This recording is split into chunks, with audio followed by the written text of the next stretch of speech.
உருளைக்கிழங்கு வச்சு சூப்பரான ஒரு சைட் டிஷ். அதுக்கு ஒரு மிக்ஸி ஜாரில் 1/2 டேபிள் ஸ்பூன் கசகசா, 1/2 டேபிள் ஸ்பூன் சோம்பு, ஒரு கிராம்பு, ஒரு ஏலக்காய், 2 துண்டு பட்டை, 1/2 table spoon pepper, 1/2 table spoon பொட்டுக்கடலை, 4 கேஷ்யூஸ், 8 to 10 பல் தேங்காய் போட்டு ஃபைன் பேஸ்ட்டாக அரைச்சிக்கணும். நெக்ஸ்ட் ஒரு கடாயில் கொஞ்சமாக எண்ணெய் ஊற்றிட்டு சோம்பு கொஞ்சம் போட்டுட்டு குட்டி குட்டியாக கட் பண்ண சின்ன வெங்காயம், 1 டேபிள் ஸ்பூன் மல்லி, 1/2 டேபிள் ஸ்பூன் மிளகாய் பொடி, 1/2 டேபிள் ஸ்பூன் கறி மசால் பொடி போட்டு வதக்கிட்டு நம்ம மசாலா சேர்த்துட்டு தேவையான அளவுக்கு தண்ணி ஊற்றி நல்ல ஒரு கன்சிஸ்டன்சி கொண்டு வந்து நல்லா கொதிக்க விடும்.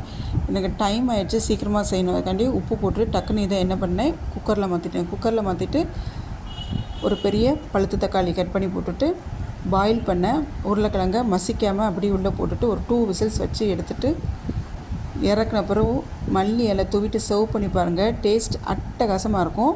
இது பேபி பொட்டோட்டோவில் செஞ்சால் ரொம்ப சூப்பராக இருக்கும். இந்த உருளைக்கிழங்கு மசிக்காமல் அப்படியே சாப்பிட்ணும், செம்ம டேஸ்ட்டாக இருக்கும்.